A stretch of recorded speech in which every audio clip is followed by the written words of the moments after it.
보통 개인과 개인 간의 거래는 대부분 동등한 입장에서 보통 설명들을 드리고, 일선에서도 부동산 계약서 같은 경우도 누구 한쪽에 일방적으로 유리한 경우들이 조항들은 별로 없습니다. 그런데 개인과 기관 또한 개인과 법인 간의 거래일 때는 일반적인 부동산에서 쓰는 계약서 이외에 특약 조항이 있을 경우에는 임차인이든 임대인이든 한번 살펴보라는 그러한 이야기를 드리는 게, 통상적인 거래와 틀리게끔 법조항들이 틀린 경우들이 있기 때문에 제가 좀 말씀드리고요.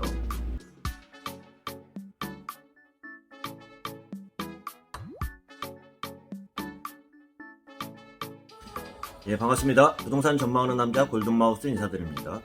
일반적으로요, 일반 통례상 부동산을 통해서 전세계약이든 월세계약을 하던 기본의 법조항이 있는데요. 그 조항 안에 기본적으로요, 전세보증금 반환 및 손해배상 청구에 대한 법률 조항은 없습니다.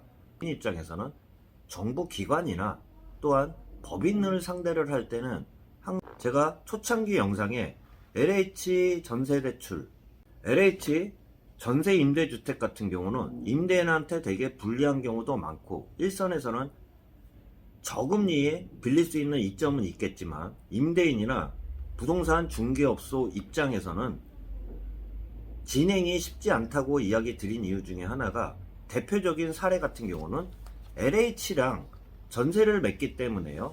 쉽게 말해서 LH랑 전세 계약을 맺고 LH에서 임차인한테 전전세를 준다는 말씀을 드렸는데, 그 계약 하에는 일반적인 부동산에서 쓰는 법률 조항보다 하나가 더 있는데요. 한번 말씀드려보면, 제8조 같은 경우는 전세보증금 반환 및 손해배상 청구에 대한 법률이 있습니다.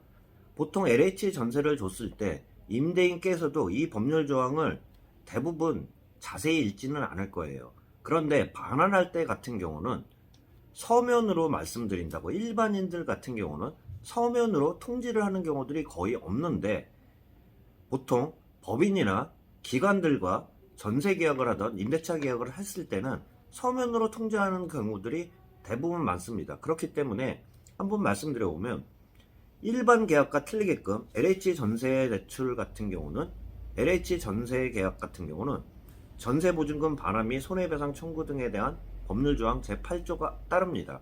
이 조항 같은 경우는 계약 기간이 만료 또는 계약 해제가 된 경우에는 임대인은 임차인에게 전세보증금 전액을 임차인에게 지정한 임차인 명의, LH 전세임대 은행 계좌로 입금시키는 방법으로 반환해야 하며, 입주자는 임차인이 전세보증금을 지급받음과 동시에 표시주택을 임대인에게 인도해야 한다. 단, 임대인은 임차인이 동의한 경우 입주자 부담금 일부 또는 전부를 입주자에게 직접 반환할 수 있다고 말하고 있습니다. 임차인은 주택을 인도한 후에는 임대인이 전세보증금 반환을 지연하거나, 임차인이 전세보증금을 지급받았음에도 표시주택을 임대인에게 인도하지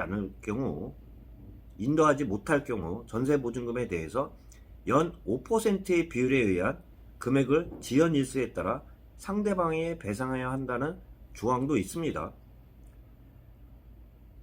계약이 해지된 경우 임대인은 손해배상으로 계약금을 해당하는 금액을 임차인에게 지불해야 한다. 계약이 해지된 경우 임대인은 위약금으로 계약금에 해당하는 금액을 임차인에게 지급하고, 임차인이 입은 일체의 손해를 대해서 배상해야 한다는 이 조항 자체가 있습니다. 자세히 보지 못하는 임대인 건수도 많이 있을 텐데요. 이러한 경우는 나중에 전세계약이 만료가 됐을 때 서면으로 받으면서 그만큼 전세보증금을 반환을 지연했을 경우에는 임대인한테 압박으로 따를 수 있어요. 그렇기 때문에 꼭 읽어보라는 말씀에 제가 좀 말씀을 드리는데, 임대계약 같은 경우는요, 계약기간 종료가 작년 2020년 12월 10일 이후로는 계약기간 만료 6개월 전부터 2개월 전에만 통보하면 됩니다. 그런데 개인들 같은 경우는 일부 서면으로 통지하는 경우들은 많지 않겠지만, 기관이나 법인 같은 경우는 서면으로 통지하는 경우들이 많아요. 특히 제가 좀 말씀드려보면 해지를 했을 때는 서면으로 꼭 통지를 하는데요. 제8조에 따라 대부분 같은 경우는 전세보증금 만기 2개월 전에는 통보를 합니다. 전세보증금을 끝냈을 때는 전세보증금 통보를 하는 경우들이 있습니다. 서면으로 통보를 하죠. 이럴 때는. 이럴 경우에도 아까 제8조에 따라 기간을 딱 잡아요.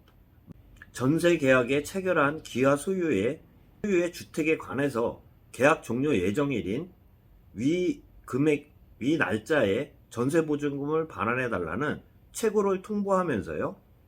또한 전세보증금이 반환이 지연될 경우에는 제8조에 따라 전세계약서 제8조에 의거 계약 만료 또는 입주자 퇴거일로부터 전세금이 반환될 때까지 지연이자 5%가 발생하며 부득이 법적 절차와 보증금 청구가 진행될 수 있음을 알려드리는 이러한 서면이 통보가 따르기 때문에 개인과 개인 간의 거래보다는 법인이나 또한 기관과의 임대차 계약을 맺었을 때는 일을 하고 알고 계셔야지 손해보지 않는다는 그러한 말씀을 드릴 수 있습니다.